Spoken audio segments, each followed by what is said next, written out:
আগামীকালের দৈনিক রাশিফল নিয়ে বিস্তারিত আলোচনা করব 12টি রাশির ভালো এবং মন্দ নিয়ে। এটা অতি পরিচিত প্রোগ্রাম। প্রত্যেকটা দিন আমি দৈনিক রাশিফল নিয়ে আলোচনা করি আপনাদের অ্যালার্ট করার জন্য। আগামীকাল 24শে অক্টোবর শুক্রবার, তৃতীয়া তিথি, অনুরাধা নক্ষত্র, সৌভাগ্য যোগ ও জন্মরাশি বৃশ্চিক। এবার 12টি রাশিকে নিয়ে আলোচনা করব। ভালো এবং মন্দ উভয়ই থাকবে। আপনার কি করণীয়, আপনি কি করলে সেফ থাকতে পারবেন বা আপনি কি করে আপনার ভাগ্যকে বদলাবেন, সেটাই আমার বোঝানোর বিষয়। এবং প্রত্যেকটা দিনই আমি বোঝানোর চেষ্টা করি। তারপর যারা নিজেদের জীবনে অ্যাপ্লাই করে তারা সাকসেস, যারা অ্যাপ্লাই করে না তারা জায়গায় দাঁড়িয়ে থাকবে, কোনো পরিবর্তন হবে না। কারণ আমি একটা কথা প্রত্যেকটা দিনই বলি, আমি বলবো আপনার ভালো সময় আপনি এটা করতে পারবেন, ওটা করতে পারবেন, আর আপনি কানে শুনে সবকিছু পেয়ে যাবেন। যদি ভাবনা চিন্তা করেন তাহলে কিছুই আপনার হবে না। আর যদি আপনার ভাবনা চিন্তার মধ্যে এটা থাকে যে উনি বললেন আমার সময়টা ভালো, তাহলে আমাকে অ্যালার্ট থাকতে হবে।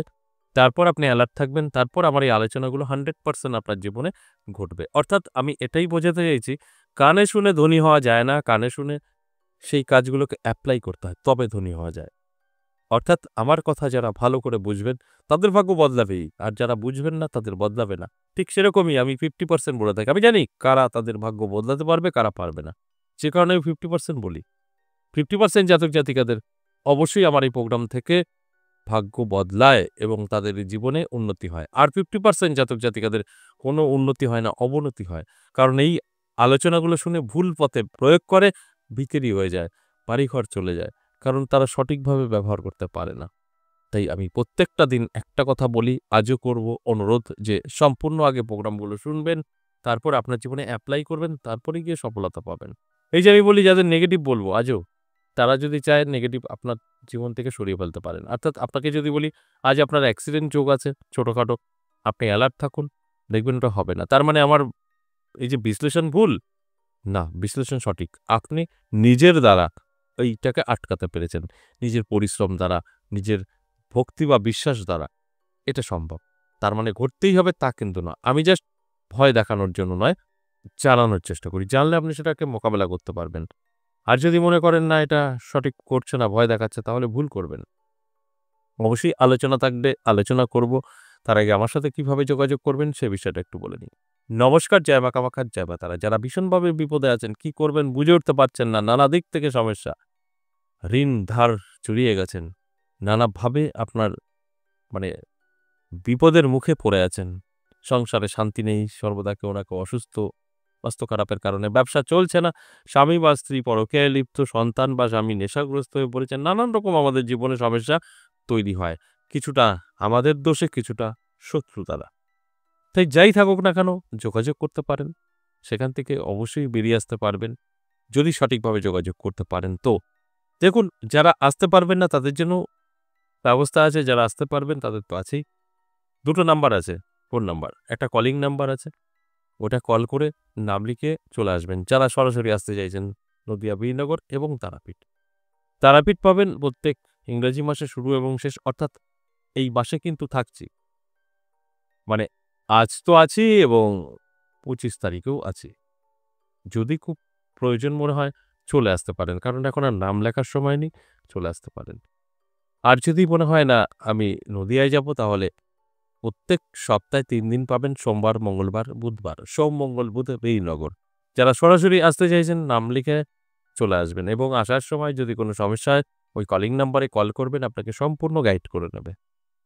আর যারা আসতে পারবেন না তাদের জন্য হোয়াটসঅ্যাপ নাম্বার, তারা কলিং নাম্বারে যাবেন না, কল করবেন না, হোয়াটসঅ্যাপ নাম্বারে গিয়ে ভয়েস বা লিখে বলবেন যে আমি আমার এই সমস্যা, আলোচনা করতে চাই, কথা বলতে চাই, কি প্রসেস আছে, আমাদের এখান থেকে সেটা পাঠানো হবে, কমপ্লিট করবেন।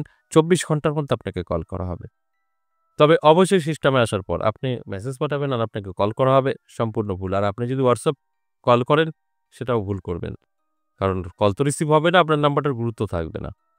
ওটা মেসেজ করার জন্য। কল তো আমি করব এখান থেকে।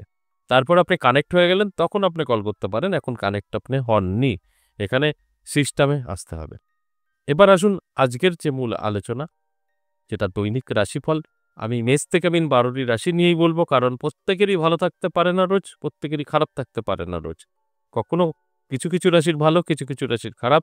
তাই এটাই আমার উদ্দেশ্য আপনাদেরকে জানানো। আর আপনারা জেনে বুঝে যদি সঠিকভাবে চলতে পারেন, সেখানে 100% বেনিফিট আসবেই আসবে। মেষ রাশির জন্য বলব যথেষ্ট শুভ সময় থাকছে। নানা দিক থেকে আপনি সুযোগ পাবেন এবং প্রাপ্তিও ঘটতে পারে। তাই চোখ কান খোলা রাখতে হবে, অ্যালার্ট থাকতে হবে। তবে গিয়ে আমি যে আলোচনাগুলো করছি সেগুলো কিন্তু আপনি মিলিয়ে নিতে পারবেন। বৃষ রাশির ক্ষেত্রে বলব অনেকটাই সাবধানে থাকুন। আপনার ব্যবসায়িক দিক থেকে লসের সম্ভাবনা থাকছে, অনলি ব্যবসায়িক দিক থেকে। এবং আপনার কাছের লোকই আপনার শত্রু হয়ে দাঁড়াতে পারে। এর জন্য আপনাকে অ্যালার্ট থাকতে হবে, চোখ কান খোলা রাখতে হবে এবং বিশ্বাস জিনিসটা অবশ্যই করা যাবে না কাউকে। সেখানে দাঁড়িয়ে কিন্তু আপনি সাকসেস পাবেন। আর তা না হলে খুব সহজ সরলভাবে সবার সাথে ব্যবহার করবেন, বিশ্বাস করে বসবেন, সেখানে আপনার কিন্তু ক্ষতি হবেই হবে। কেউ আটকাতে পারবে না। আবার কাজ আপনাদেরকে অ্যালার্ট করা। এরপরের দায়িত্ব আপনার। এরপর মিথুন রাশি। মিথুন রাশির জাতক জাতিকাদের কিন্তু আর্থিক ক্ষতির সম্ভাবনা এবং সম্পর্ক নষ্ট হতে পারে। অন্যান্য দিক থেকে ভীষণ ভালো থাকবে। তাই অ্যালার্ট থাকুন, চোখ কান খোলা রাখুন এবং আমি যে কথাগুলো বলছি এগুলোকে একটু মাথায় রেখে চলার চেষ্টা করুন। তাহলেই আপনি বুঝতে পারবেন, সেইভাবে চলবেন, ভালো থাকবেন। কোনো রকম নেগেটিভিটি আপনাকে ছুঁতেও পারবে না। যে কারণে আমার এই আলোচনা আপনাদের অ্যালার্ট করার জন্য। আপনি যখন জানতে পারবেন তখন অটোমেটিক অ্যালার্ট থাকবেন। তখন আপনি বুঝতে পারবেন আমার এখন এটা করণীয়, এটা করণীয় না। সেফ থাকবেন। এটাই তো হওয়া উচিত। এরপর কর্কট রাশি। কর্কট রাশির জাতক জাতিকাদের কিন্তু ভালো সময় থাকবে। দারুণ সময়। যেকোনো দিক থেকেই হোক না কেন সুযোগ আসতে পারে। ভালো খবর পেতে পারেন। ব্যবসায় লাভ হতে পারে। এটা অত্যন্ত শুভ। আর এই শুভ সময়ে অবশ্যই আপনাকেও একটু ব্যস্ত থাকতে হবে শুভ কাজে। তবে কিন্তু এর রেজাল্টগুলো আপনার জীবনে আসবে। এরপর সিংহ রাশি। সিংহ রাশির জাতক জাতিকাদের অনেকটাই সতর্ক থাকতে হবে। আপনার মান যশ খ্যাতি কমে যেতে পারে, বদনাম সমালোচনা হতে পারে নানাভাবে। আপনি কিন্তু লোকের একটা কুনজরে পড়ে যেতে পারেন। এর জন্য অ্যালার্ট থাকা অবশ্যই প্রয়োজন। অ্যালার্ট থাকলে আপনি এগুলোকে কন্ট্রোল করতে পারবেন। আর তা না হলে আপনি যদি মনে করেন যে না যা হবে, হবে এই যেরকম আছি, তাহলে কিন্তু কিছুটা সমস্যায় পড়ে যেতে পারেন। কন্যা রাশির জাতক জাতিকাদেরও বলব অনেকটাই সতর্ক আপনাকেও থাকতে হবে। কারণ আপনারও কিন্তু স্বাস্থ্য সাথ দেবে না। শুধু অনলি স্বাস্থ্য আর অন্যান্য দিক থেকে কিন্তু ভালো থাকছে। তাই শরীরের যত্ন নিন, রিচ খাবার থেকে দূরে থাকুন। দেখবেন অনেকটা ভালো থাকবেন। আর যদি মনে হয় যে না যা হবে, হবে যেরকম আছি থাকবো, তাহলে কিন্তু ভুল করে বসবেন। তুলা রাশির জন্য যথেষ্ট শুভ সময় থাকবে। তুলা রাশির জাতক জাতিকাদের আ সময় আপনার ভাগ্য বদলেও দিতে পারে। এতটা ভালো সময় থাকবে, সময় আপনাকে অনেক দূর এগিয়ে নিয়ে যেতে পারে। তবে অ্যালার্ট থাকতে হবে, আপনার চোখ কান খোলা রাখতে হবে। তবে কিন্তু আমার এই আলোচনার থেকে বেনিফিট আপনি পেতে পারেন। বৃশ্চিক রাশির ক্ষেত্রে বলব দারুণ সময়। আপনার বৃশ্চিক রাশি, আপনার কিন্তু ভাগ্যের চাকা ঘুরে যেতে পারে। নানা দিক থেকে কিন্তু প্রাপ্তি ঘটতে পারে। অর্থ আপনার হাতে এসে ধরা দিতে পারে। এর জন্য আপনাকে অ্যালার্ট থাকতে হবে, চোখ কান খোলা রাখতে হবে। কারণ আপনার সময়টা কিন্তু পজিটিভ। দেখুন পজিটিভ সময়ে অবশ্যই কিছু পজিটিভ কাজ করতে হয়। সেক্ষেত্রে দাঁড়িয়ে কিন্তু বেনিফিট পাওয়া যায়। আর যখনই পজিটিভ সময় নষ্ট করে ফেলবেন, কোনো রকম উম ভালো কিছু করবেন না, সেই জায়গাটা কিন্তু আপনার নেগেটিভ ফল দেয়। তাই অ্যালার্ট থাকুন, চোখ কান খোলা রাখুন। এরপর ধনুরাশি। ধনুরাশির জাতক জাতিকাদের অনেকটা সতর্ক থাকতে হবে। নানা দিক থেকে কিন্তু একটা প্রেশার আপনার উপরে আসতে পারে। সেটা সাংসারিক হতে পারে, সেটা কর্মক্ষেত্রে হতে পারে, সেটা বন্ধু-বান্ধব হতে পারে। তবে এটাকে যদি আপনি কন্ট্রোল করতে পারেন তাহলে কিন্তু ভাগ্যের চাকা ঘুরে যেতে পারে। কন্ট্রোল করাটাই হচ্ছে মেইন বিষয়। তাই আমি বলব ধনুরাশির এই জাতক জাতিকাদের সময়টা কিন্তু ভালো নয়। একটু হিসাব করে চলার চেষ্টা করুন। দেখবেন ভীষণ ভালো থাকবেন। এরপর কুম্ভ রাশি,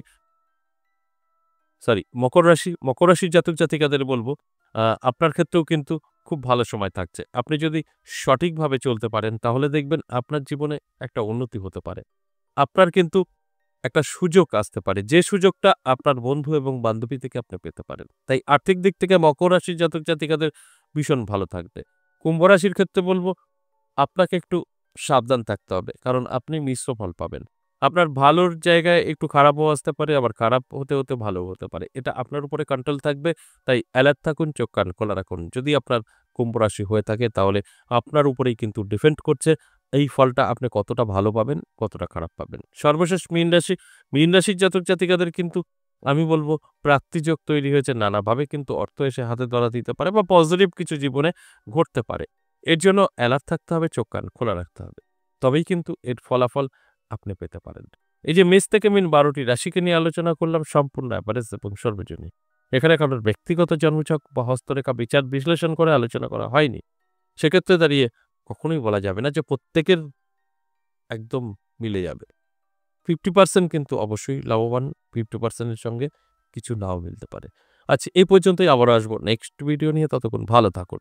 নমস্কার।